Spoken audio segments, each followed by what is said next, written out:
Siang semuanya. Siang, Pak. Sebelumnya ini kelas 12 ya? Iya, Pak. Baik, sebelum kita memulai pelajaran, siapa ketua kelas di sini? Irfan, Pak. Akan ketua kelas. Siap, gerak.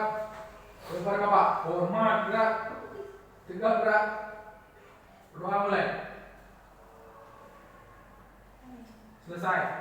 Baik, terima kasih. Sama-sama. Sebelumnya Bapak akan mengambil absen dulu ya. Irfan Abdul Sandi, Hadir, Pak. Angga Fajri Banda,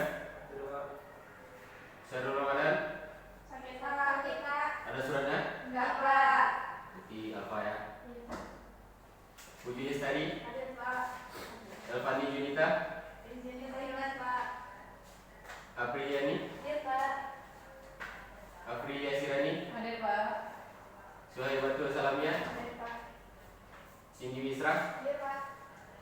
Delvi Indah. Hadir, Pak. Berarti yang Alfa cuma satu orang ya. Baik, sebelumnya sudah ada yang pernah belajar dengan Bapak? Belum, Pak. Pak. Bapak akan memperkenalkan diri terlebih dahulu. Perkenalkan, nama Bapak Tri Utomo, biasanya dipanggil dengan Bapak Tri. Bapak berasal dari Padang. Ada orang Padang di sini? Ada, Pak. Siapa? Ada. Padangnya di mana? Padang Utara, Pak. Baik, Bapak di sini sebagai guru pengganti sementara, yaitu Bapak Syahril, dengan mata pelajaran yaitu otomatisasi tata kelola.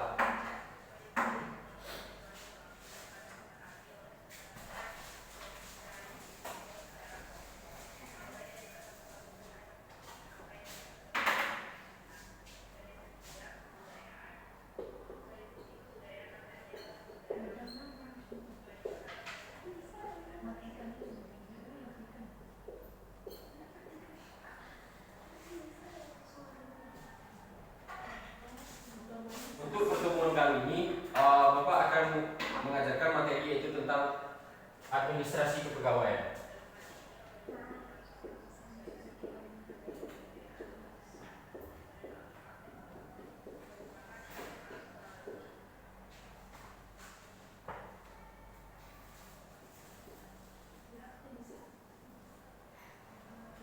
Sebelumnya ada yang pernah dengar kata administrasi kepegawaian?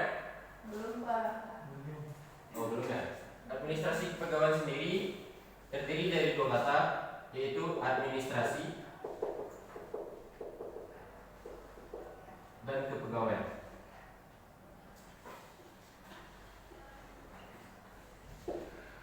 Sudah ada yang pernah dengar nggak administrasi itu apa? Pelayanan, Pak. Pelayanan ya. Ada lagi? Administrasi. Pengelolaan, Pak. Ya, ada lagi?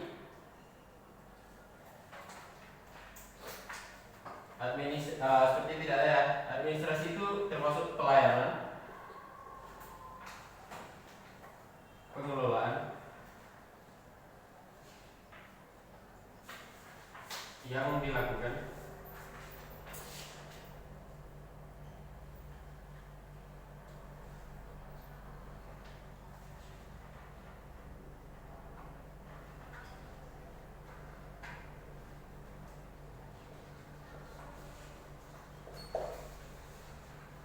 baik. Administrasi itu ialah pelayanan dan pengelolaan yang dilakukan untuk mencapai tujuan tertentu. Paham semua?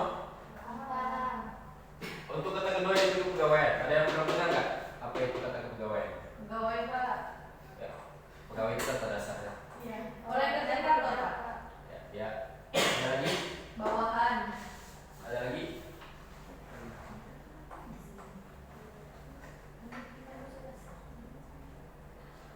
Apa itu kepegawaian? Ada yang tahu?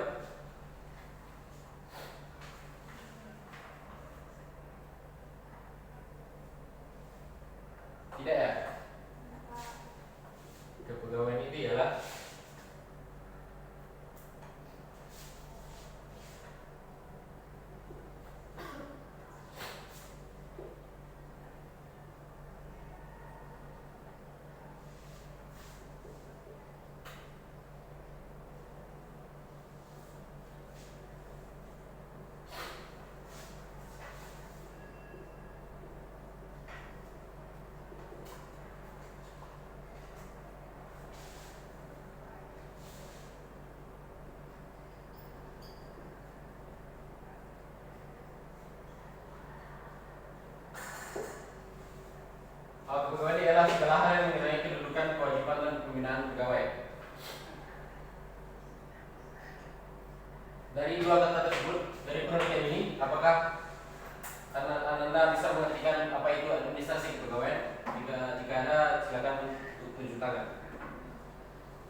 Ya, betul. Siapa namanya? Rani, Pak. Bentar ya Rani ya. Ada dong mana Bapak cowok tuh. Bapak belum nikah.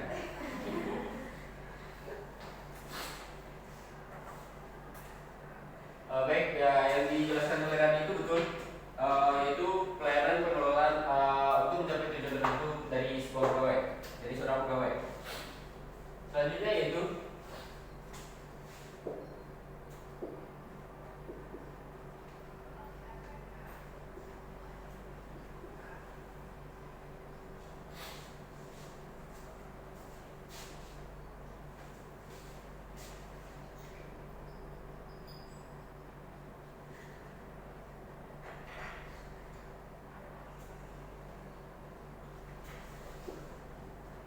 fungsi dan tujuan administrasi kepegawaian.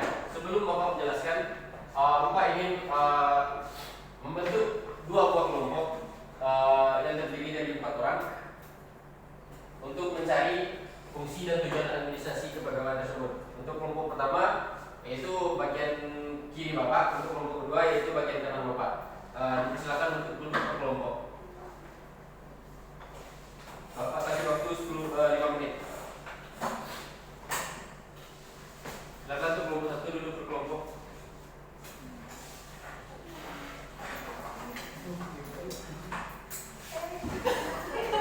Pasti sudah. Mati.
sebagaimana yang telah dijelaskan oleh teman saya tadi. Yang pertama fungsinya yaitu fungsi manajerial.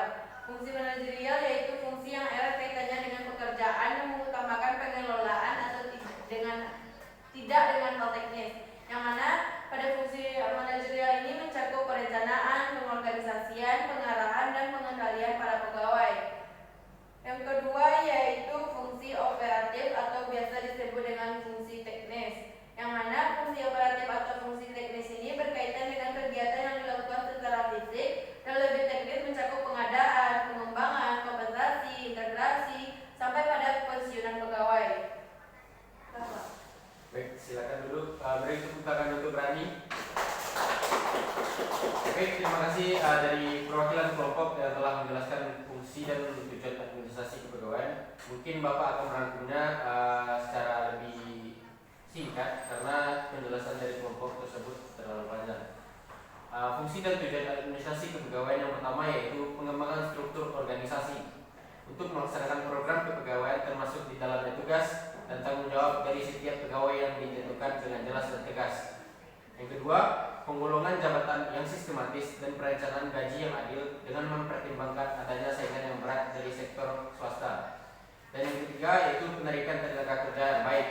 Dan keempat, seleksi pegawai yang menjamin adanya pengangkatan calon pegawai yang cakap dan penempatannya dalam jabatan-jabatan yang sesuai. Yang kelima, yaitu perencanaan latihan jabatan dengan maksud untuk menambah keterampilan pegawai, motivasi semangat kerja dan mempersiapkan semangat mereka untuk kenaikan pangkat. Dari yang telah Bapak jelaskan, ada yang ingin ditanyakan? Cukup Pak. Baik, sepertinya cukup ya, karena waktu kita juga terbatas. Mungkin Bapak akhiri saja pelajaran kita kali ini dengan mengucapkan alhamdulillahirabbil alamin. Wabillahi taufiq